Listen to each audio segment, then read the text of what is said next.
하나님께서 오늘도 여러분 한 사람 한 사람을 통해서 또 영광 받아줄 줄로 믿습니다. 우리가 무엇을 어떻게 할 수가 있겠습니까? 우리의 삶은 오직 하나님 앞에 다 맡겨놓은 거 아니겠습니까? 하나님이 그렇게 우리를 붙잡아 주시고 이끌어 주셔서 정말로 내가 하나님과 함께 걸어가고 하나님과 함께 살아가겠습니다, 이런 고백이 어찌 보면 우리의 진솔된 고백이 아니겠습니까? 오늘 그 찬양 하나님께서 기쁨으로 받아주신 줄로 믿고요, 또 하늘문을 활짝 열어주셨으니 이제 여러분 위로부터 여러분에게 부어주시는 성령의 역사하심이 여러분 속에 마음껏 느끼실 수 있는 귀한 시간 되시기를 주님의 이름으로 축복합니다.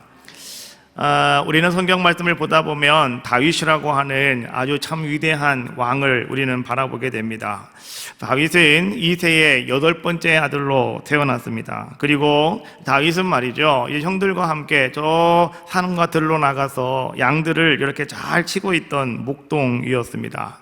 그런데 그 다윗은 어떤 자의 모습이었다고 성경은 우리에게 평가해주고 있느냐? 하나님의 보시기에 정말 너무나 합당한 사람이었다. 그래서 하나님께서는 그의 머리에 기름을 부어서 하나님은 이스라엘의 2번째 왕으로 세워주셨다라고 말씀해주고 계시죠. 또 하나님은 그를 왕으로 삼으신 이후에 모든 왕들보다 하나님은 더 월등하게 그 다윗을 사랑해 주셔서 이제는 모든 열왕들에게 존경을 받을 수 있는 왕으로 하나님은 그 다윗을 만들어 주셨죠. 그래서 왕들을 이야기할 때 왕의 기준이 누구였느냐? 항상 다윗이었습니다. 다윗을 따라간 자는 선한 왕이었고 다윗을 따라가지 않은 사람은 다 악한 왕이라고요, 성경은 명확하게 그렇게 말씀해 주고 계시더라는 거죠. 또 오늘 이 다윗이 이스라엘 왕이 되어서 이제 하나님께서 그에게 복을 주심으로 이스라엘의 모든 황금 시대를 이루었던 왕이 누구였느냐? 바로 그 사람이 다윗이라고 하는 왕이었습니다. 그래서 우리가 이 다윗을 가만히 바라보고 있으면 표면적으로 드러나는 다윗의 모습은 너무나도 완벽합니다. 다윗은 너무나도 행복해 보이고 정말 다윗은 정말 부럽기도 한 그러한 왕의 모습을 가지고 있는 것이 다윗의 모습입니다. 그런데 우리가 그 다윗을 조금 더 세부적으로 분해해 보면, 우리가 문을 열고 다윗의 인생 속으로 한 걸음 들어가 보면 오늘 다윗도요, 보는 것과는 다르게 많은 환난이 다윗에게 있었다. 다윗에게도 많은 고난이 다윗의 인생 가운데 항상 존재하고 있었다라고 하는 것을 우리는 발견하게 됩니다. 전쟁터에서 오늘 블레셋의 장군이었던 골리앗과 싸울 때 다윗은 말이죠, 이제 하나님의 이름을 업신여기고 조롱하고 있는 그 사람을 바라보며 도저히 참을 수 없다라고 하는 마음을 가지고 그 앞에 나아갔지만, 그러나 오늘 다윗은요, 그 당시에 왕이었던 사울 임금, 이 임금에게 충성하고자 하는 그러한 마음을 가지고 다윗은 어떻게 한 겁니까? 목숨을 걸고 자기의 목숨을 내놓고 골리앗과 싸워 이기는 그런 자의 모습이 아니었습니까? 자기 목숨까지 내놓고 그렇게 충성했음에도 불구하고 오늘 사울 왕은 말이죠, 이 임금은 그 어린 다윗에게 시기심을 느끼게 되었습니다. 그래서 그때로부터 10년 동안 다윗은 왕을 피해서 산과 들로 도망다니는, 쫓겨다니는 그러한 어려움의 삶을 살아가는 모습을 성경은 우리에게 보여주고 있습니다. 쫓기는 인생이라고 하는 것이 여러분 얼마나 힘들고 괴로운 삶인지 여러분 알고 계시잖아요. 여러분들은 쫓기는 삶이 아직 경험이 없으니까 아직 모르실 수도 있지만, 그런데 여러분 정말 쫓기는 인생은요 참 힘든 겁니다. 밖에 나갈 수도 없고 사람들을 볼 수도 없고 똑바로 쳐다볼 수도 없고 대낮에 활보할 수도 없어요. 언제나 어두운 곳으로, 사람 다니지 않는 골목길로, 또 사람들과 마주치지 않게 모자를 쓰고 고개를 숙이고 다닐 수밖에 없는 것이 쫓기는 사람들의 특징적인 모습이다. 그러니 그 속에 얼마나 많은 고통이 있겠고 얼마나 많은 아픔이 들어가 있겠습니까? 다윗이 10년 동안 그런 삶을 살았다라고 하는 것이죠. 또 다윗이 말이죠, 이제는 왕이 되었습니다. 그래서 이제 하나님께서 은혜를 주셔서 이제 이스라엘을 태평성대로 잘 이끌어가고 있는데, 글쎄 그만 그 아들 압살롬이라고 하는 아들이 아버지에게 반란을 일으켜서 말이죠, 다윗이 궁에서 도망가게 되어지는 모습을 성경은 보여주고 있죠. 다윗이 궁에서 쫓겨날 때 여러분, 다윗은 자기 발로 나간 겁니다. 왜? 자기 아들이었기 때문에 죽일 수가 없어서. 그래서 다윗은 하는 수 없이, 다윗은요, 암만 그 반란을 일으켰다 하더라도 다윗은 다 제압할 수가 있습니다. 그런데 그 사람이 누구냐? 자기 아들이었기 때문에 다윗은 하는 수 없이 어떻게 합니까? 쫓겨나가가지고요, 이제 감난산으로 도망가서, 참 거기서 그는 많은 수모를 당하기도 합니다. 갈 때 사람들이 다윗에게 손가락질을 합니다. 사람들이 다윗을 막 이렇게 막 욕을 먹이기도 합니다. 다윗이 얼마나 참 왕으로서 자존심이 깎이고 상하는 그러한 모습이었겠습니까? 그런데 그때도 하나님께서 간섭해 주심으로 말미암아 다시 이제는 다윗이 이스라엘 왕의 자리로 돌아올 수 있는 아름다운 은혜를 하나님은 그에게 허락하여 주셨다는 거예요. 다윗은 자기가 겪었던 모든 경험들을, 자기가 살아왔던 모든 삶을 가만히 돌이켜보면서 말이죠, 다윗은 이후에 한 가지 꼭 그는 깨달은 것이 있었습니다.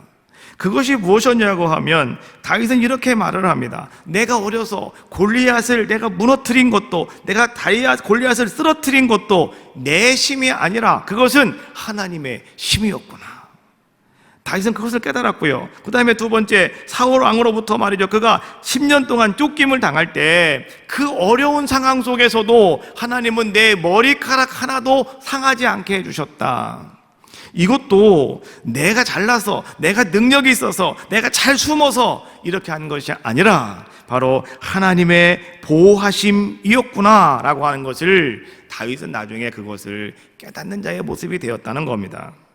또 마지막으로 그가 아들이 반란을 일으켰을 때, 오늘 말이죠, 그가 비록 왕의 자리를 빼앗겼다 하더라도 다시 그가 왕권을 회복할 수 있게 하였던 것이, 전적으로 이 모든 것들은 내 능력과 권세가 아니라 하나님의 힘이었구나 라고 하는 것을 다윗은 고백하게 됩니다. 다윗은 그 모든 것이 하나님의 은혜였다고, 하나님의 행하심이었다고 다윗은 그렇게 알게 되었고 고백할 수 있는 귀한 자의 모습이 되었다는 겁니다. 오늘 이제 우리는 주일을 맞이했는데요, 이제 어제부터 이제 이 명절 연휴가 들어갔잖아요. 빨간 글자가 하도 많아서 나는 불난다는 줄 알았어요. 쫙 빨간 글자가.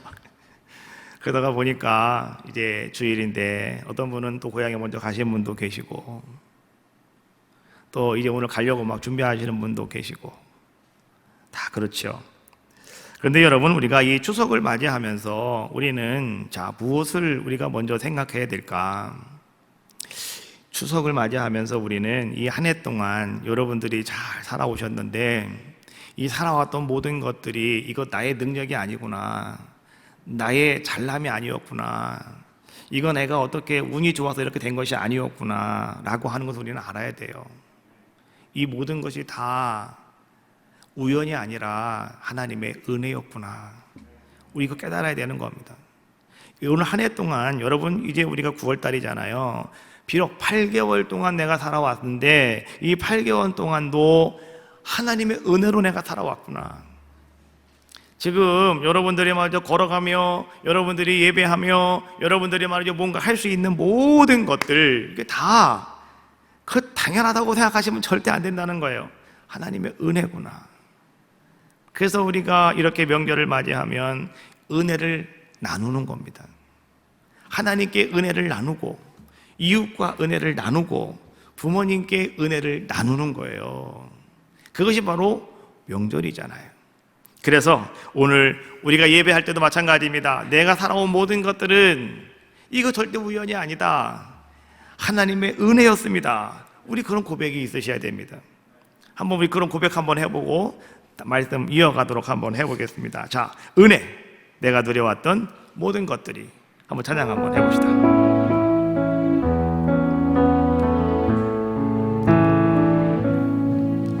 내가 누려왔던 모든 것들이,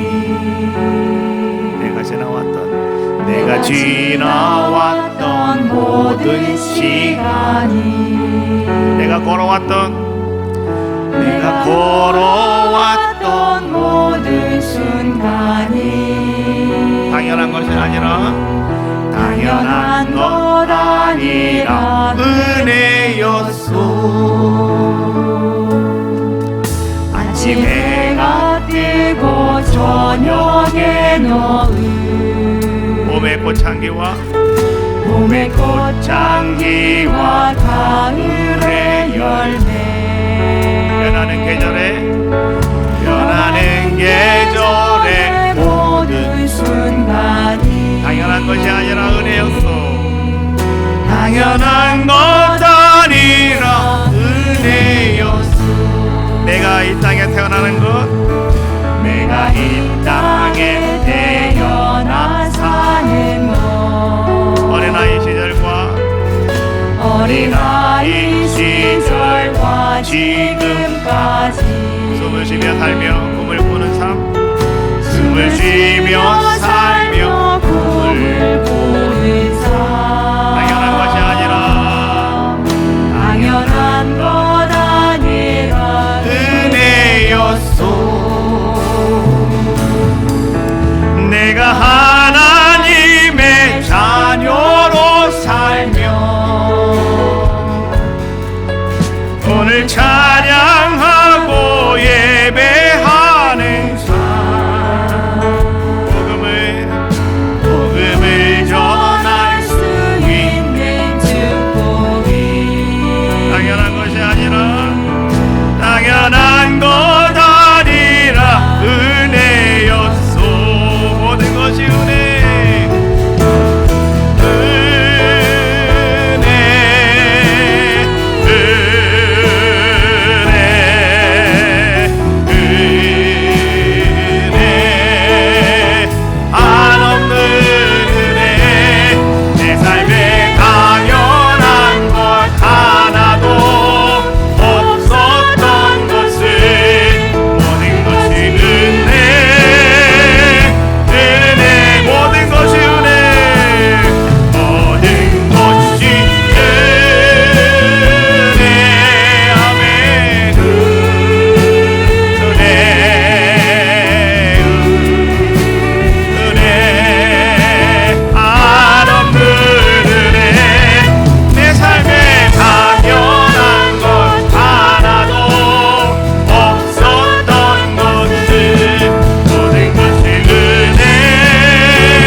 할렐루야. 여러분, 바로 그것입니다. 오늘 나의 삶의 모든 것을 가만히 돌이켜볼 때 나의 나된 것도 하나님의 은혜요. 당연한 것은 아무것도 없어요. 하나님이 그렇게 나를 도와주셨고, 하나님이 그렇게 나를 지켜주셨고, 하나님이 나를 그렇게 보호해 주셨다는 거죠. 그래서 우리는요, 하나님의 은혜입니다. 오늘 다윗은 무엇을 고백하고 있습니까? 다윗은 내가 이렇게 다시 왕의 자리에 올라와서 내가 이렇게 지금까지 모든 것을 내가 다 행할 수 있었던 모든 것들은 내 힘이 아니었습니다. 그것은 다 무엇이었느냐? 그것은 나의 힘이 되신 그 여호와께서 나에게 힘을 더하여 주셨고, 나를 붙잡아 주셨고, 나를 지켜주셨고, 나와 함께 하셨기에 오늘 내가 이 자리에 있습니다 고백하면서, 오늘 다윗은 뭐를 고백합니까? 나의 힘이 되신 여호와여, 내가 주를 사랑합니다. 그는 고백하는 귀한 자가 된 줄로 믿습니다. 우리가 세상을 살다가 보면은요, 정말 우리에게 힘이 되어지는 많은 것들이 있습니다. 첫 번째는 건강이라고 하는 것이 우리에게 삶의 힘이 됩니다. 어떤 분은 태어날 때 건강하게 태어나시는 분이 계셔요. 부모님이 언제 건강하셔서요. 근데 또 어떤 분은 태어날 때 약하게 태어나시는 분들이 계셔요. 그러면 건강하게 태어나시는 분은 어떻습니까? 정말 그가 살아가는 동안에 그 건강이 힘이 됩니다. 성경 우리에게 뭐라고 말씀하시는지 알아요? 베드로전서 1장 24절 말씀해 보니까, 그러므로 모든 육체는 풀과 같고 그 모든 영광은 풀의 꽃과 같으니 풀은 마르고 꽃은 떨어지되. 우리가 아무리 건강하고 힘이 좋다 하더라도요, 우리 인간의 육체는요, 나의 육체는 풀과 꽃과 같다는 거예요. 그래서 그것이 결코 나에게 힘이 될 수 없다 라고 하는 것을 이야기해 주고 있는 겁니다. 또 우리는 말이죠, 열심히 공부해서 내가 지식이 많아요. 그래서 정말 그 많은 지식을 가지고 내가 이제는 세상을 살아갈 때 그 지식이 나에게 힘이 될 수 있다라고 우리는 그렇게 믿습니다. 그래서 우리 아이들에게 여러분 열심히 공부해라, 공부해라, 공부해라. 왜 그렇습니까? 지식을 많이 습득하여라. 너 정말 똑똑한 사람이 돼야 된다. 이거 얘기하시는 거 아니겠습니까? 그래서 우리 아들이 박사학위를 받았어요. 우리 아들이 뭐 어디 뭘 했어요. 여러분 너무너무 우리는 기뻐하고 자랑합니다. 그리고 그것이 또 그 사람의 인생에 힘이 될 수도 있습니다. 그런데 성경에 보니까 이렇게 말하고 있어요. 전도서 1장 18절 말씀에 보니까 지혜가 많으면 번뇌도 많으니 지식을 더하는 자는 근심을 더하느니라. 지혜자가 하는 얘기예요. 지혜가 많으면 번뇌도 많고 지식이 많으면 근심도 많다. 여러분 가장 속편한 것은 뭔지 아시죠? 아무 생각 없이 밤에 잠잘 자는 게 제일 속편한 겁니다. 그렇잖아요. 우리가 무엇인가를 알고 있으면 그것 때문에 우리는 밤에 잠을 설칩니다. 잠을 못 자요. 왜? 이거 어떻게 내가 해결해야 될까? 이거 내가 어떻게 고민해야 될까? 그래서 우리 잠도 못 자고 말이죠. 그냥 한편으로 끙끙할 때가 얼마나 많이 있습니까? 성경이 하는 얘기가 그거예요. 정말 우리가 알 건 알아야 되겠지만, 그러나 여러분, 그 지식이라고 하는 것이 내가 지식을 많이 습득했다고 해서 그것이 나에게 힘이 될 수는 있지만, 그러나 그 힘이 영원할 수는 없다. 도리어 여러분에게 근심거리가 되고 여러분들을 마르게 하는 그런 것이 될 수도 있다라고 하는 것을 이야기해 주고 있는 겁니다. 또 오늘날 사람들은 말이죠, 이 나에게 돈만 있으면, 이 돈이라고 하는 것이 나에게 재물이 있으면 나는 정말 행복한다, 나에게 힘이 된다 라고 이렇게 우리는 또 생각을 할 때도 있습니다. 그래서 재물만 있으면 된다, 그럼 나는 힘이 생긴다 라고 말할 수도 있어요. 그러나 여러분 알고 계십니까? 어떤 분은 그 재물 때문에 지옥 가는 사람들이 한두 명이 아닙니다. 성경은 이렇게 말하죠. 디모데전서 6장 10절, 돈을 사랑함이 일만 악의 뿌리가 되나니. 돈을 사랑함이 일만 악의 뿌리가 되나니. 그래서 그 사람은 어떤 사람이 된다고요? 자, 이것을 탐하는 사람은 미혹을 받게 되고요, 그러다가 보니까 믿음에서 떠나는 삶이 되고요, 그러다가 보니까 많은 근심 속에 빠져가지고요, 자기 자신을 찔러 죽인다는 거죠.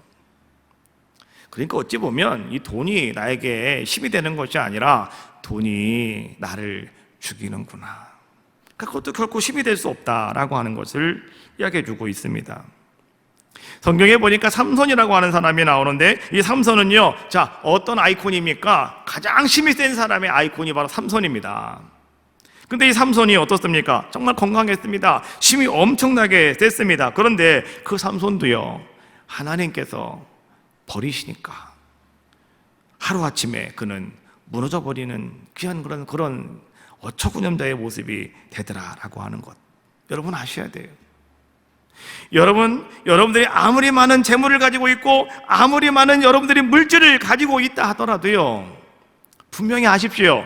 하나님께서 불어버리면 하루아침에 없어집니다. 그거 아셔야 돼요. 여러분이 30년, 40년 동안 모아놓았던, 30년, 40년 동안 쌓아놨던 탑이라 하더라도요, 하나님이 불어버리시면 하루아침에 다 날아가 버리고 마는 거죠. 그래서 학개서 1장 9절 말씀에 그렇게 말하고 있어요. 너희가 많은 것을 받았으나 도리어 적었고 너희가 그것을 집으로 가져갔으나 내가 불어버렸느니라. 학개서는요, 어떤 말씀이냐고 하면, 이스라엘 백성이 성전을 건축을 해야 되는데 다들 나몰라라 하고 있어요. 하나님이 너무나 마음이 아프신 거예요. 아니, 있는 너희가 다시 성전을 건축해야 되지 않겠느냐. 근데 다들 나몰라라 하고 있어요. 아무것도 안 하고 뭐만 있으면 다 자기 집으로 가져가는 거예요. 그래서 하나님께서 하신 말씀이 뭐냐고 하면, 내가 그것을 집으로 가져갔니? 그러면 내가 그것 다 불어버리겠다라고 말씀해 주고 있는 거예요. 그래서 그 뒤에 이렇게 말씀하고 계시죠. 자, 나 만군의 여호와가 말한다. 이것이 무슨 까닭이냐? 내 집은 황폐하였으되 너희는 각각 자기의 집을 짓기 위하여 빨랐음이라. 내 집은 황폐하였다. 무너져가지고 지금 아무것도 없어요. 성전이 아무것도 없다고요. 그래서 학개가 뭐라고 말합니까? 너희는 산에 올라가라. 산에 올라가서 나무를 베어다가 그 나무 갖다가 빨리 성전을 건축하여라. 내 집을 져라. 하나님은 이렇게 말씀하고 계시는 것이 학개서에서 우리에게 주고 있는 말씀 아니겠습니까? 하나님께서 불어버리시면 여러분이 아무리 힘이 되는 것이라 하더라도 다 날아가 버리고 만다. 이거 여러분 기억하시라고 성경은 말씀해 주고 계시는 거죠. 자, 그렇다고 한다면 자, 우리는 뭔가 힘을 얻어야 되겠는데 자, 우리는 어디로부터 그럼 힘을 얻어야 되느냐? 우리가 신하게 알고 있는 것, 태어날 때부터 건강한 몸을 갖고 태어났으면 그것이 힘이 될 수가 있는데 그것도 아니라죠. 그 다음에 내가 공부를 많이 해서 지혜를 내가 많이 습득을 하면 그것이 내가 힘이 될 수 있을 것 같았는데 그것도 아니라죠. 또 내가 정말로 많은 재물을 모아서 내가 정말 그것을 가지고 행복하고 내가 힘이 있을 것 같았는데 그것도 아니라죠. 그래서 하나님이 하시는 말씀이 오늘 너희가 온전하지 못하면 내가 한 번에 확 불어버리겠노라고 하나님은 그렇게 말씀하고 계시죠. 그러면 우리는 어디서 어떻게 힘을 얻을 수가 있겠는가라고 하는 것이죠. 이사야 선지자를 통해서 이렇게 말씀해 주셨습니다. 40장 28절 31절 너는 알지 못하느냐 듣지 못하였느냐 영원하신 하나님 여호와 땅끝까지 창조하신 이는 피곤하지 아니하시며 곤비하지 아니하시며 명철이 한이 없으시며. 하나님이 어떤 분이신가를 지금 얘기해 주고 있는 거예요. 자, 그 하나님이 어떤 분이시라고 말씀해 주고 있어요. 자, 그 하나님은 땅을 창조하신 분, 또 하나님은요 피곤하지 아니하신 분, 하나님은 곤비하지도 아니하신 분, 하나님은 명철이 한이 없으신 분, 이분이 우리 하나님이시다라고 이렇게 우리에게 말씀해 주고 계셔요. 그래서 29절에 이렇게 말하고 있습니다. 피곤한 자에게는 능력을 주시며 무능한 자에게는 힘을 더하시나니. 피곤한 자에게는 능력을 주신답니다. 그런데요 무능한 자에게는 오늘 우리가 이제 같이 보려고 하는 힘을 주신다고 말씀해 주고 계시는 거예요. 그래서 그 힘을 주셔서 어떻게 한다고요? 소년이라도 피곤하며 곤비하며 장정이라도 넘어지며 쓰러지되 오직 하나님을 앙망하는 사람, 하나님이 힘을 주는 그 사람은 어떻게 한다고요? 새 힘을 얻어서 독수리가 날개치며 올라간 같을 것이며 다른 박질하여도 곤비치 아니하겠고 걸어가도 피곤하지 아니하리로다. 할렐루야. 하나님 우리에게 이러한 힘과 능력을 주시는데, 근데 하나님은 어떤 사람에게 힘을 주신다고 말씀해 주고 계시냐고 하면 무능한 자에게 힘을 주신다라고 말씀해 주고 계시는 거예요. 그럼 우리는 오늘 이 무능함이라고 하는 것이 어떤 것인가를 우리가 한번 나눠보자라고 하는 거죠. 우리는 살아가다 보면 정말 내 능력과 내 모든 것들을 다 발휘해가지고요 최선을 다할 때가 있어요. 그런데 최선을 다함에도 불구하고 우리는 좌절할 때가 있습니다. 그렇죠? 난 정말 최선을 다했는데, 이번에는 될 줄 알았는데, 이번에는 이루어질 줄 알았는데, 그런데 또 이게 무너져 버리고 마는 거예요. 무산돼 버리고 말잖아요. 그때 우리는 어떻습니까? 큰 좌절감에 빠져들게 되지 않겠습니까? 우리는 늘 내가 뭐가 부족함을 느끼고 살아가는 것, 이것이 우리의 인생이 아닌가. 좋은 직장에 딱 들어갔는데요, 그래서 좋은 자리에 딱 앉게 되었단 말이죠. 그런데 쫓겨났어요. 왜요? 무능하답니다. 내가 참 좋은 사람을 만났어요. 너무너무 좋은 사람을 만났어요. 그런데 행복하지가 않아요. 왜요? 항상 그 사람이 나한테 그래요. 당신은 무능한 사람이라고. 그러니까 우린 또 거기서 좌절하게 되어지는 거죠. 내가 정말로 부모로부터 엄청나게 많은 유산을 받았습니다. 많은 재물을 여러분들이 물려받았단 말이죠. 그런데 이거 다 날아가 버리고 말았어요. 사람들이 얘기해요. 너는 무능한 사람이라고. 우리는 말이죠, 참 이럴 때 참 우리는 느끼는 것이 무엇이냐고 하면 이런 걸 느끼는 거예요. 아, 나는 왜 이렇게 무능할까? 나는 정말 무능한 사람인가 봐. 나에게는 소망이 없는가 봐. 나에게는 희망이 없는가 봐. 라고 이렇게 우리는 이야기합니다. 무능한 사람에게는요, 무엇이 주어져도 결코 어울리지가 않아요. 그렇지 않습니까? 그래서 우리는 나 스스로가 나는 왜 이렇게 무능하지? 왜 나는 무능한 거지? 이런 마음을 여러분들이 갖게 되어진다면 그때 여러분 자신은 자기 자신이 막 원망스러운 거 아니겠습니까? 정말 자기 자신이 막 죽고 싶고 말이죠. 뭐 나에게 어떤 기회가 나에게 주어졌다 하더라도 여러분들은 그 기회가 무서운 겁니다. 왜냐고 하면 이것이 나에게 축복의 기회다라고 느껴지는 것이 아니라 이것이 나에게 부담감으로 다가오는 거죠. 왜요? 나는 무능하다고 생각을 하고 있으니까. 이거 분명히 나에게서 도망갈 거야. 나 또 쫓겨날 거야. 나 또 불행해질 거야. 나 또 잘못될 거야. 뭐 이런 생각을 가지고 있는 거죠. 왜? 내가 무능한 자의 모습이라고 그렇게 우리가 생각하고 있기 때문에 그런 거 아니겠습니까? 그러면 이럴 때 오늘 우리는 어떻게 해야 되는가? 성경은 우리에게 이것을 지금 톡 찍어서 말씀해 주고 계시는 거예요. 천지를 창조하신 절대적으로 유능하신 여호와 하나님께서 오늘 그렇게 느끼고 있는, 나는 무능하다고 느끼고 있는 여러분들에게 하나님은 이렇게 말씀하시는 거예요. 내가 너에게 힘을 더하여 주리라. 할렐루야. 오늘 아멘 안 하시는 분은 자신감이 있으신 분이에요. 나는 괜찮아. 나는 무능하지 않아. 근데 우리의 인생은 무능하거든요. 그래서 우리는 좌절하고 우리는 늘 넘어지는 그러한 모습 아니겠습니까? 근데 하나님께서 오늘 여러분들에게, 그렇게 느끼는 여러분들에게 하나님은 말씀하시는 거예요. 너 무능하니? 무능한 자에게는 힘을 더하시나니. 할렐루야. 오늘 하나님은 나에게 힘을 더하여 주시겠노라고 하나님은 그렇게 지금 말씀해 주고 계시는 거예요. 그래서 오늘 우리는 무엇을 어떻게 해야 될까요? 우리는 그 하나님만 내가 신뢰해야 되겠죠. 그 하나님만 내가 바라봐야 되겠죠. 그 하나님을 여러분 의지하는 우리들의 모습이 되셔야 된다라고 하는 거예요. 하나님께서는 어리석은 사람들에게 지혜를 더하여 주시고요, 하나님께서는요 병들고 연약한 자들에게 이 모든 질병과 연약함에서 극복할 수 있는 에너지, 하나님의 힘을 하나님은 그 사람에게 공급하여 주신다라고 하는 거예요. 그리고 우리 하나님께서는 말이죠, 정말 내가 불행하다고 느끼고 나는 실패했다고 느끼는 그 사람에게 하나님은 용기와 또 여러분들에게 평안을 더하여 주신다. 이분이 바로 누구냐? 이분이 우리 하나님이시라고요. 오늘 여러분들이 꿈을 성취할 수 있게 하시고 여러분들의 소원을 이루어갈 수 있게 하시고 오늘 여러분들로 그 길을 잘 걸어갈 수 있는 능력과 아름다운 건세를 공급해 주시는 분이 우리 하나님이시라고요. 우리에게 말씀해 주고 계시는 거예요. 오늘 여러분 이 말씀이 여러분 마음밭에 심겨지시기를 주님의 이름으로 축복합니다. 따라해 봅시다. 무능한 자에게 힘을 더하시나니. 자, 이제 여러분 저와 함께 생각이 똑같으신 분은 한 번 더 합시다 하면은 이제 어떻게 하는지 아실 거예요. 이제 모르시는 분은 설교를 좀 잘못 들으신 분이에요. 지금부터 이제 잘 합시다. 다시 한번 해봅시다. 준비. 자, 이걸 하는 거예요. 무능한 자에게는 힘을 더하시나니.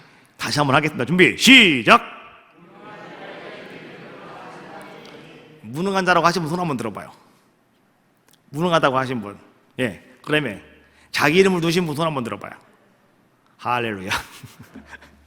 아, 자기 이름을 두셔야지 거기다가. 김준혜에게는 힘을 더하시나니 나는 그 하나님을 믿습니다. 이런 고백이에요. 자, 다시 한번 하겠습니다. 무능한 자에게는 힘을 더하시나니. 무능한 자에게는 힘을 더하시나니. 할렐루야.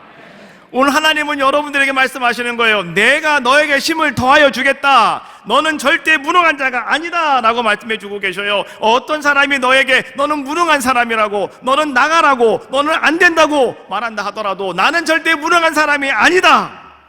여러분 이렇게 믿고요, 여러분 두려워하지 마시라는 겁니다.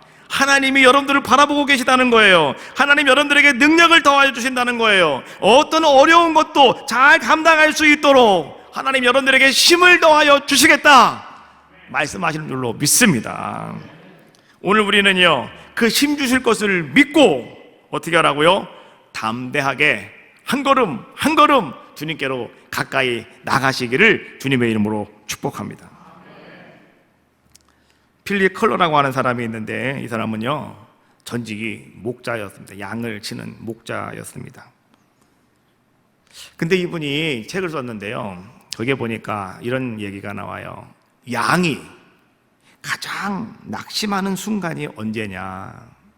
자기가 양들을, 수천 마리 양들을 이렇게 잘 관리하고 양들을 잘 키우다가 보니까 이 양들이 참 낙심하는 그 절망의 순간이 있더라는 거예요.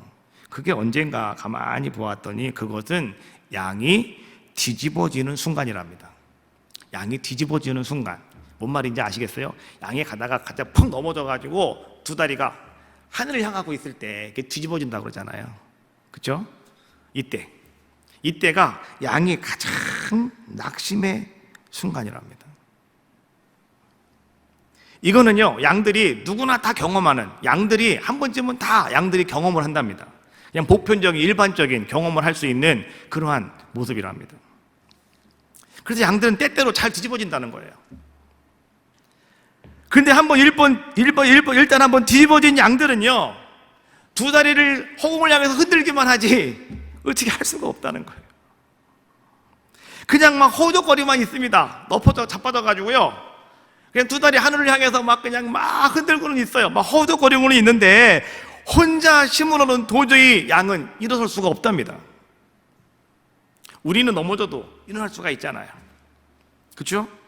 근데 양은 특징이 한번 자빠지면 안 된대요. 그게 신체적으로 자기 스스로는 일어날 수가 없단다는 거죠. 비단 연약한 양들이 연약하기 때문에 자빠지는 것, 이것이 아니라 힘이 센 양들도 말이죠, 건강한 양들도 때로는 빨리 막 가다가 뛰다가 넘어지면서 자빠질 경우가 있고요, 돌에 걸려서 자빠질 경우가 있고요, 웅덩이에 빠져가지고 자빠질 경우도 있더라라고 하는 거죠. 뒤집혀버린다는 거죠. 뒤집혀가지고 고개 두 발을 들고 막 흔들고 있을 때 여러분 어떤 일인지 아시죠? 그때 독수리나 아니면 말똥가리 아니면 들개 아니면 이리, 이러한 것들이요, 그 양들을 노리고 있단 말이죠. 자빠지는 순간 그것들을 막 공격해 온다는 거예요. 독수리가 막 내려와가지고 낚아채가지고 하늘로 꼭대로 올라가고 말이죠, 팍 떨어뜨려갖고 죽으면 가져가서 먹고 말이죠, 들개가 와서 막 붙잡아갖고 막 그냥 못 움직이니까 막 뜯어먹고 말이죠. 이러한 일들이 되어진다는 거죠. 이런 모든 이 맹수들의 표적이 되어지는 것이 자빠질 때, 뒤집어졌을 때, 그때 이 양들은 어려움을 당한다는 거죠.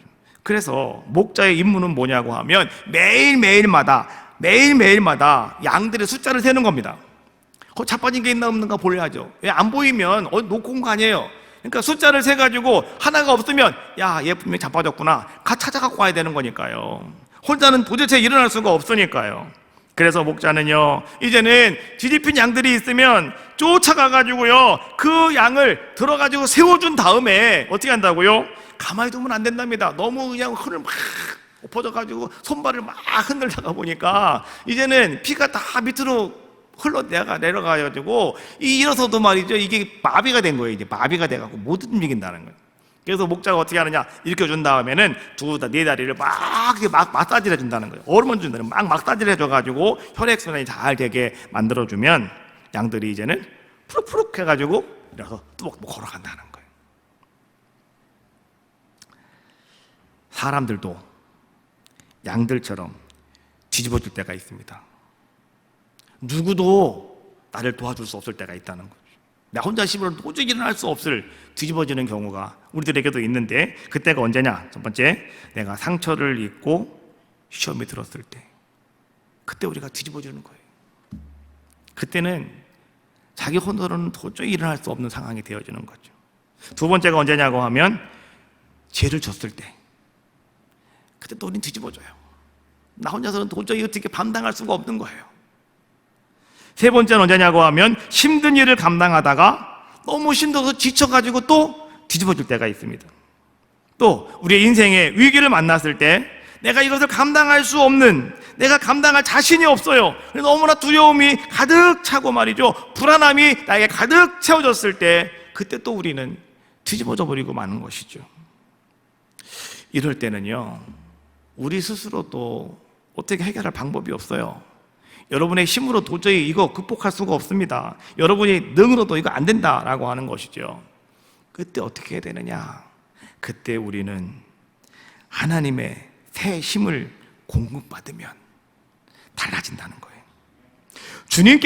하나님께서 오늘 여러분들에게 새 힘을 허락하여 주시면, 새 힘을 더하여 주시면 오늘 여러분들은요, 걸어가도 지치지 아니하고 뛰어가도 여러분 지치지 않는 아름다운 자의 모습이 될 것이라고 오늘 이사야를 통해서 우리에게 선포하고 계시는 거죠. 우리 지난주에 말씀을 나누었던 엘리야, 대선지자 엘리야 아니었습니까? 근데 이 엘리야도요, 보기 좋게 뒤집어져 버리고 말았죠. 어디에서요? 오렙나무 밑에서요. 왕후 이세벨이 너 내일 이맘때 너 내가 내 생명을 뺏을 것이다, 너 내일 이맘때 내가 내 생명 죽을 것이다 라고 했을 때 두려움과 겁남이 찾아와 도망가고 말았고요. 오뎃나무 밑에서 오늘 엘리야는 어떻게 했습니까? 그럼 누워 잤다고 했는데요, 표현이 누워 자는 거지, 그냥 여기 지금 우리가 쓰는 표현으로 하면 로뎀나무 밑에서 엘리야는 뒤집어졌습니다 이런 얘기예요. 뒤집어졌습니다, 자빠졌습니다 이런 얘기예요. 하나님께서는 그렇게 뒤집어진 엘리야를 소생시키기 위해서 하나님은 무슨 일을 하셨습니까? 하나님은 천사를 그에게 보내주셔서 성경은 이렇게 말하지요. 천사가 그를 어루만지며, 지난주에 했잖아요. 어루만졌다. 어루만지는 것이 뭘까요? 이것이 목자가 양을 똑바로 세워놓고 다리를 막 마사지 해주는 거 아니겠습니까? 피가 돌아가게 만들어주는 거 아니겠어요? 하나님이 그렇게 오늘 엘리야를 어루만져 주시고, 그 다음에 하나님이 천사를 통해서 떡과 물을 주시면서 뭐라고 말씀하셔요? 먹어라, 그리고 일어나라 하나님 말씀하시잖아요. 그리고 호렙산까지 가게 만드시고 호렙산에 가서 또 뒤집어졌을 때 하나님 뭐라고 말씀하셔요? 내가 너를 만나겠다. 그래서 엘리야가 거기 나가서 하나님의 세미한 음성을 듣고 엘리야는 다시 힘을 얻게 돼요. 그리고 엘리야는 다시 사명 감당하고 이제 불병거를 타고 승천하는 그런 놀라운 대선지자의 역할을 감당하게 만들어 주시잖아요. 이것이 하나님께서 우리에게 하시는 일이다. 여러분들에게도 하나님은 그렇게 힘을 더해 주시려고, 여러분들이 쓰러져 있을 때 하나님은 찾아오셔서 여러분들을 어루만져 주셔요. 그리고 하나님은 여러분들에게 말씀하셔요. 먹어라, 힘을 내라. 그리고 하나님은 여러분들에게 먹을 것도 주셔요. 그럼 여러분들은 무엇을 먹어야 되느냐? 사람이 떡으로만 사는 것이 아니고 하나님의 입으로 나오는 말씀으로 산다고 그랬잖아요. 말씀을 드시면 되는 거예요. 말씀을 붙잡으시면 되는 거예요. 그때 하나님은 그 말씀이 여러분들을 강건하게 만드시고 여러분들을 무장시켜 주셔서 여러분들로 하여금 새롭게 힘을 얻고 승리할 수 있는 아름다운 모습을 이루어 주시는 거죠. 하나님을 나의 힘으로 믿는 그 사람은 여러분 세상을 다 이길 수밖에 없습니다. 하나님을 나의 힘으로 삼는 그 사람을 하나님은 보호하여 주시는 거예요. 그래서 오늘 우리는 하나님은 나의 힘이 되십니다, 하나님은 나를 보호해 주십니다, 우린 그렇게 다윗처럼 고백할 수 있는 우리들의 모습이 되셔야 된다. 오늘 18장 2절에서 다윗은 뭐라고 고백을 하고 있습니까? 여호와는 나의 반석이시요 나의 요새시요 나를 건지시는 이시요 나의 하나님이시요 내가 그 안에 피할 나의 바위가 되시며 나의 방패가 되시며 나의 구원의 뿌리시며 나의 산성이시로다. 할렐루야. 오늘 말이죠, 이렇게 난 이후에 다윗은 뭘 고백하는 겁니까? 하나님, 내가 하나님을 사랑합니다. 성경을 보니까 성경에는요, 하나님이 내가 너를 사랑해, 내가 너를 사랑해, 하나님은 엄청나게 많은 이야기를 하고 계시는데요, 반면에 그 사랑을 받은 우리가 나도 주님을 사랑합니다 라고 고백하는 건 별로 많이 없어요. 베드로가 예수님의 부활의 이야기를 듣고 나는 물고기 잡으러 가야 되겠다, 갈릴리 바다로 가는데 혼자 간 것도 아니고 7명 끌고 갔잖아요. 제자들 7명 끌고 가서 물고기 잡고 있는데 새벽에 주님이 오셔서 먼저 먹이십니다. 먼저 떡과 고기를 구워 놓으시고 먹어라 다 먹이신 다음에 베드로에게 뭐라고 말씀하셔요? 이 사람들보다 나를 더 사랑하느냐? 주님 부르시잖아요. 이 사람들보다 나를 더 사랑하느냐?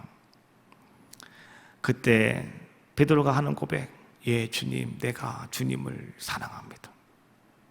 내가 주님을 사랑합니다. 이런 고백이 우리들에게 있으셔야 되는 거예요. 오늘 다윗도 마찬가지였죠. 나의 힘이 되신 여호와여, 내가 주님을 사랑합니다. 나에게 힘을 주시는 주님을 여러분 알고 계십니까? 그럼 여러분 주님을 그렇게 사랑하시라는 거예요. 나는 주님을 사랑합니다. 내가 주님을 사랑합니다. 이런 고백이 오늘 여러분 가운데 임하시기를 주님의 이름으로 축복합니다. 한번 따라해봐요. 내가 주님을 사랑합니다. 나의 하나님, 내가 사랑합니다. 내가 정말 주님을 사랑합니다. 이런 고백이 여러분 날마다 여러분 속에 있으셔야 돼요.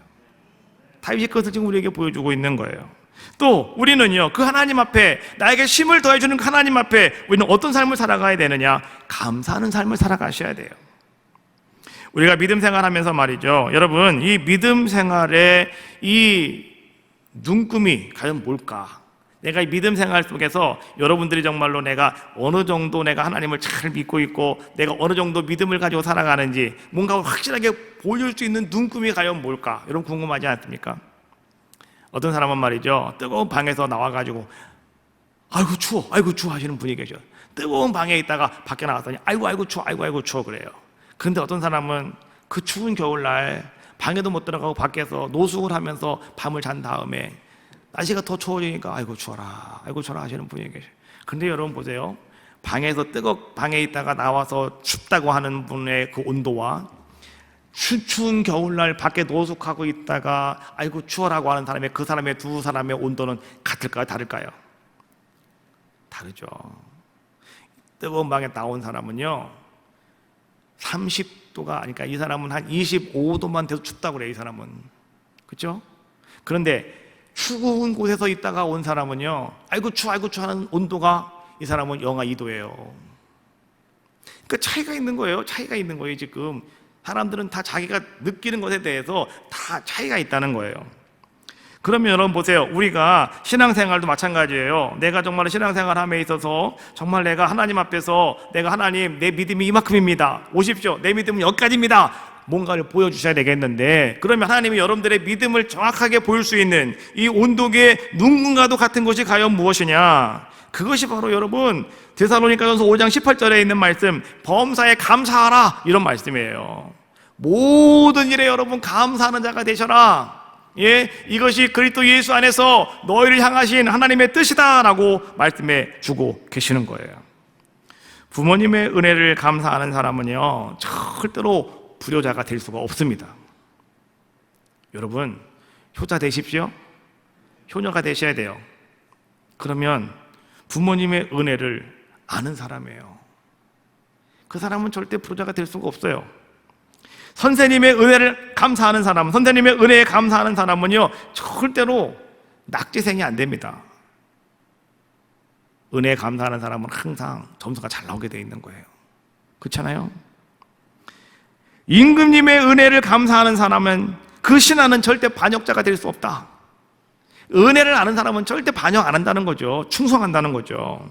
마찬가지로 하나님의 은혜에 감사하는 성도는 자 어떤 사람이냐? 그 사람은 믿음으로 교회 생활을 잘하는 사람이다라고 하는 거. 여러분 그거 아셔야 돼요. 우리가 하나님의 은혜 아까 얘기했죠. 모든 것이 은혜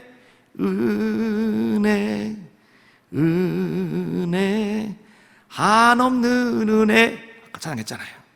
이 많은 은혜 하나님의 은혜에 내가 감사할 때 그러면 우리는 어떤 삶을 살아가느냐? 내가 믿음 생활 쪽에서 말이죠 우리는 정말 누가 여러분들을 바라보더라도 전혀 손색이 없는 믿음 생활 아주 건실하게 잘할 수 있는 귀한 자가 될 수 있다라고 하는 거예요. 그래서 여러분 우리는 하나님께 날마다 감사하시며 살아가셔라. 새 힘 얻었습니까? 감사하시라는 거예요. 마지막으로 여러분 나에게 힘을 더해주는 하나님 앞에 여러분 어떤 삶을 살아가야 되느냐? 그 하나님을 믿으십시오. 그리고 그 말씀을 따라 순종하는 삶을 살아가셔라 이런 얘기예요. 예수님께서 우리에게 찾아오셔서 말이죠 항상 하시는 말씀이 뭔지 알아요? 하나님을 믿어라. 하나님을 믿어라. 하나님을 믿어라. 항상 그 말씀밖에 안 하셨어요. 얼마나 안 믿으면 계속해서 하나님을 믿으세요, 믿으세요 계속 얘기하고 있을까요? 오늘도 제가 여러분에게 설교 말씀하면서도 말이죠, 하나님을 믿으세요, 하나님을 믿으세요 얼마나 많이 얘기하고 있습니까? 나 믿고 있는데 왜 자꾸 저렇게 하시는지 모르겠습니다 라고 하시는 분도 있을 수 있겠지만, 그러나 여러분 솔직히 하나님을 믿으세요. 하나님이 나에게 힘을 주실 것을 믿으세요. 나는 무능하지만 하나님이 나를 통해서 역사하실 것을 믿으세요. 그 하나님이 나에게 역사 그대로 하신다는 거죠. 근데 왜 안 되느냐? 안 믿으니까 안 되는 거예요. 못 믿으니까 안 된다는 것이죠. 그래서 우리 하나님을 믿어야 된다. 로마서 8장 28절, 우리가 알거니와 하나님을 사랑하는 자 곧 그의 뜻대로 부르심을 입은 자들에게는 모든 것이 합력하여 선을 이룬다. 부르심을 입은 자들에게는 어떻다는 거예요? 모든 것이 합력하여 선을 이룬다. 왜요? 믿음이 있으면 아름답게 합력할 수가 있고, 그 속에서 우리는 모를 수가 있다고요. 하나님의 놀라운 일을 이루어갈 수 있는 귀한 자가 될 수 있다. 그러므로 여러분, 하나님을 나의 힘으로 믿고 그렇게 살아가는 여러분들에게 하나님의 말씀이라면 여러분들은 아멘으로 화답하시고요, 그리고 나서 아멘만 하면 끝나는 것이 아니라 그 말씀 따라 순종하는 여러분들의 귀한 모습이 되자라고 하는 거예요. 하나님의 말씀은 여러분 아멘 했으면 순종하시는 거예요. 사람의 말은 아멘 했어도 안 할 수도 있어요. 그러나 하나님의 말씀이면 아멘 했으면 순종하는 거예요. 제가 지난번에 여러분 1시간씩 기도합시다 라고 했더니 아멘 하신 분이 계신데요, 아멘 하고도요 기도 안 하는 사람이 있어요. 난 무슨 배짱인지 모르겠어요. 하나님 앞에 아멘은 오시고 나한테 아멘 하셨다고 생각하니까 안 오는 거예요. 나는 목사님께 아멘 했더니까 뭐 안 가도 돼 이러시는 거예요. 그러나 정말 그날 여러분, 나는 누군지 모르겠지만 본인 스스로가 생각해 보셔요. 그날 나도 모르게 아멘 했으면 1시간 좀 가서 기도하셔야 되는 거예요. 왜? 하나님 앞에 했잖아요. 그거는 그렇지 않습니까? 그럼 순종하셔야죠. 하나님 말씀에는요 여러분 우리가 아멘밖에 없는 거예요. 순종하는 것밖에 없는 거예요. 아브라함이 믿음의 조상이라고 우리가 이야기를 하는데 왜 우리가 아브라함을 믿음의 조상이라고 말하고 있습니까? 첫 번째, 하나님께서 너의 본토 친척 아비집을 떠나라 라고 했을 때 아브라함은 그 말씀을 따라서 갔대요. 아브라함이 말씀을 따라서 갔대요. 그러니까 말씀을 따라 순종했다 이런 얘기입니다. 그리고 아브라함은요 앞길이 보이지 않았지만 그러나 아브라함은 믿음으로 그 길을 걸어갔다. 마지막에 아브라함의 늦음하게 얻은 아들 이삭을 나에게 바쳐라 라고 했을 때도 아브라함은 어떻게 했어요? 그 말에 순종했다는 거죠. 하나님 말씀을 여러분 내가 아멘 해놓고요, 그래 상황에 따라 달라지는 거야, 내가 이런 상황이기 때문에 안 해도 되는 거야, 나 이거 포기해도 돼, 무시해도 돼 라고 생각하시면 절대 오산입니다. 하나님 말씀은요 따라가는 겁니다. 하나님 말씀은 순종하는 겁니다. 말만 하시면 안 돼요. 말과 행동이 하나가 되셔야 되는 거예요. 그때 하나님은 여러분들에게 역사하시고 은혜를 베풀어 주시는 거예요. 가나안 입구를 막고 있던 여리고성 경고했습니다. 그런데 하나님께서는 벗개를 메고 돌아라 라고 말씀하셨어요. 이스라엘 백성은 하나님 말씀이었으니까 그냥 벗개를 메고 돌았어요. 그랬더니 어떤 역사가 나타났습니까? 그 견고한 여리고성이 무너져 버리고 말았다. 믿습니까? 하나님 그렇게 하시는 거예요. 하나님 그렇게 역사하신다는 거예요. 여러분 어처구니 없이 보이는 것 같고 안 될 것 같은 일같이 보인다 하더라도 하나님은 내 생각을 뛰어넘으시는 분이 하나님이시다. 내 생각과 내 상식으로 여러분 이해하려고 하지 마세요. 하나님의 일은 그렇잖아요. 하나님의 일은 하나님이 하시는 거예요. 우리는 그냥 순종만 하면 돼요. 정말 여러분 새카맣게 보이는, 정말 여러분 큰일 날 것처럼 보이는 그런 하나님의 말씀이라 하더라도 여러분들이 말이죠 아멘 했습니까? 그러면 아유 모르겠다, 죽든지 살리든지 알아서 하십시오 하고서 여러분 따라가면 그때 하나님은 여리고성이 무너지는 것처럼 오늘 여러분의 삶 속에서도요 놀라운 천지가 개벽하는 놀라운 일들이 여러분 가운데 나타나게 될 줄로 믿습니다. 하나님께서는 가나안 땅을 그들에게 허락하여 주셨어요. 근데 성경은 뭐라고 말해요? 가나안 땅은 젖과 꿀이 흐르는 땅이랍니다. 근데 여러분 가나안 땅에 가보니까 가나안 땅은 젖과 꿀이 흐르기는커녕 뭐 사막이에요. 사막. 거기는 막 그냥 땅이 메마르고 말이죠 뭐 아무것도 없어요. 근데 거기가 무슨 젖과 꿀이 흐르는 땅입니까? 그렇잖아요. 그런데 이스라엘 백성들이 말이죠 하나님이 우리에게 주신 땅은 젖과 꿀이 흐르는 땅이야, 그래서 그들은 그렇게 그 땅을 바라봅니다. 그 땅은 기름진 땅이라고 바라봅니다. 그리고 이스라엘 백성들이 그 말씀을 붙잡고 그 땅을 정복합니다. 그랬더니 정말 그 땅은 기름진 땅이 됐다는 거예요. 이게 중요한 거예요. 여러분을 도우시고 여러분의 힘을 도와주시는 우리 하나님께서 여러분들도 말씀하셔요. 내가 있는 그곳이 물된 동산 같은 것이 될 것이라고요. 여러분이 있는 그곳이 기름진 땅이 될 것이라고요. 여러분이 있는 그곳이 축복의 천국의 땅이 될 것이라고요. 하나님 말씀하시면 그냥 그대로 밀어버리시면 되는 겁니다. 우리 교회가 여기에 이렇게 자리를 잡았는데 10년 전만 하더라도요, 여기 별로 자리가 좋지 않았어요. 그렇죠? 별로였어 이 자리가. 그래서 우리는 아유, 다른 데로 가야 되는가 보다, 자리를 딴 데로 옮겨야 되는가 보다, 이런 생각도 했단 말이죠. 그런데 하나님께서 이 자리가 너희가 있어야 될 자리다 라고 말씀하셔서 우리가 땅을 팔고 딴 데로 이사 가려는 것을 딱 접어버렸습니다. 그리고 그때 우리는 한 마음으로 기도했습니다. 하나님, 이 땅을 축복해 달라고요. 땅값 엄청나게 많이 올랐어요 여기 지금. 그 이야기 하려고 하는 것이 아니라 하나님은 이 땅을 축복의 땅으로 바꿔주시더라는 거죠. 할렐루야. 하나님 그런 하나님이셔요. 제가 여주에 가서 목회를 할 때 처음에 논바닥이었어요. 아무것도 없어요. 길도 없었어요. 근데 저는 그곳에 딱 가서 첫 번째 기도가 그거였어요. 하나님, 나를 이곳으로 보내주셨으니까요, 하나님 정말로 이곳이 하나님이 역사하시는 축복의 땅이 되게 해달라고요. 그런데 여러분, 동네 50호밖에 안 돼. 50호. 동네가 총 50집밖에 없어. 50집밖에. 그것도 전부 다가 60, 70대 이상 되신 분이 80%. 젊은 사람은 우리밖에 없어요. 나밖에 없어요. 집에 동네 애들이라고는 우리 애들밖에 없어요. 그런데 말이죠, 하나님께서 그러한 그곳에 하나님께서는 교회를 두 번씩 짓게 하시고, 하나님은 그곳에 말이죠, 도로를 앞으로 팡 뚫어주시고 뒤로 팡 뚫어주시고 말이죠, 하나님은 아주 엄청나게 좋은 아름다운 축복의 땅을 만들어 주시더라고요. 그런데 하나님은 이곳에도 마찬가지였습니다. 하나님께서 이제 이곳에 교회가 세워지고 말이죠, 딱 세우니까 동네에서 시계탑 세워줘. 얼마나 감사한지 몰라요. 또 길을 내줬잖아요. 지금 길을 쫙 뚫어놨잖아요. 지난번까지는 2차선이었는데 지금은 4차선 도로가 됐잖아요. 길을 넓어가지고 말이죠, 얼마나 좋은지 몰라요. 이제 또 하나님께서 말이죠, 이 지역을 하나님이 중심 삼아주고 계시잖아요.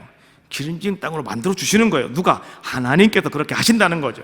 여러분의 가정이 지금 힘들고 어렵습니까? 우리 집에 말이죠, 보잘것도 없습니까? 정말 여러분의 가정에 내세울 것이 아무것도 없습니까? 그러나 여러분, 실망하지 마시라는 거예요. 무능한 자에게 힘을 주신다. 내가 있는 그 땅이 기름진 땅이 될 것이다. 젖과 구린 땅이 될 것이라고 말씀해 주고 계시잖아요. 여러분 오늘 집에 가셔서, 여러분 안방에 가셔서, 여러분 거실에 가셔서 그렇게 한번 외쳐보세요. 하나님, 오늘 이 자리가 물된 동산처럼 하나님께서 복의 복을 더하여 줄 줄로 믿습니다. 이제 이곳에 하나님 물고기가 많아지며, 하나님 이곳에 어부들이 모여들며, 하나님 정말로 이곳에 오곡 모든 곡식 과일나무들이 줄비하게 아름답게 열매를 맺는 아름다운 우리 가정이 되기를 원합니다. 이 땅이 그런 축복의 땅이 되어지기를 원합니다. 기도하십시오. 하나님은 여러분들의 가정을 그렇게 만들어 주실 거예요. 비록 아파트 12층, 20층에 있다 하더라도 신경 쓸 거 없어요. 하나님은 그곳을, 하나님은 가장 복된 곳으로 만들어 주시면 되는 거 아니겠습니까? 그러면 그곳에서 잠을 잘 때 여러분 평안할 것이고, 밥을 먹을 때 건강하게 해줄 것이고, 하나님께서 여러분들을 지켜주시며 보호하시는 놀라운 은혜가 여러분 가운데 임하지 않겠습니까? 그것이 바로 나에게 힘을 더하여 주시는 하나님이시라는 거예요. 그 하나님을 믿으십시오. 여호와는 나의 힘이십니다. 찬양하시고 통성으로 기도하겠습니다.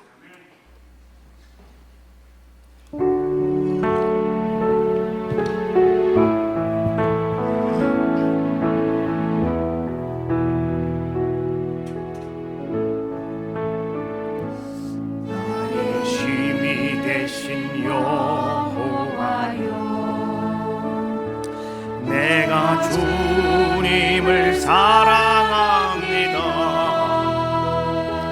그는 되시며 나의 요새시라. 주는 나를 건지시는 나의 주 나의 하나님, 나의 피할 바위시요 나의 방패시라.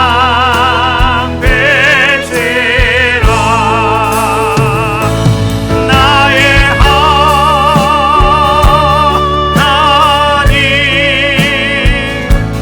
나의 하나님,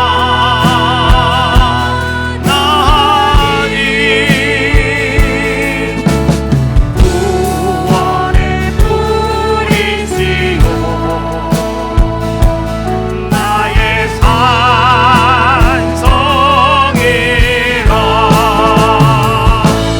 나의 하나님,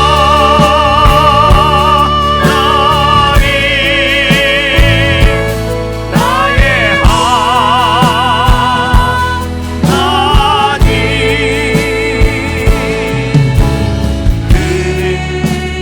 나의 여호와, 나의 구세, 나의 하나님, 나의 하나님,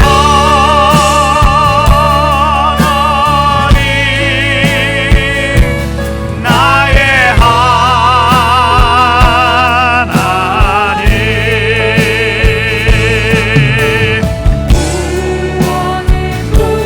우리시며 나의 산적이시라. 나의 산성이라. 아멘. 나의 하나님,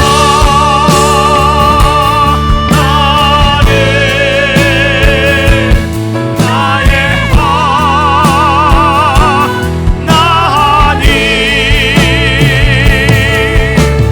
그는 나의 여호와, 나의 구세. 동성으로 기도합시다. 오늘 하나님은 여러분들에게 말씀하셔요. 내가 너에게 힘을 더하여 주실 것이라고요. 오늘 다윗이 나의 하나님은 나에게 힘을 더하여 줄 하나님이시라고, 그래서 나는 하나님을 사랑합니다 고백하고 있는데, 오늘 여러분의 삶 속에 그 하나님이 여러분들과 함께 하심으로 오늘 여러분 내가 주님을 사랑합니다 고백하는 놀라운 역사가, 아름다운 삶의 고백이 여러분 삶 속에 드러나야 될 줄로 믿습니다. 하나님, 나를 사랑하여 주시고 내가 주님을 사랑합니다, 나에게 힘을 더하여 주시옵소서. 나에게 힘을 더하여 주시옵소서. 내가 그 하나님만을 찬양하며 내가 신뢰합니다. 여러분 고백하는 귀한 시간 되겠습니다. 다 같이 주님을 십자가에 대해 머무르고 기도합시다.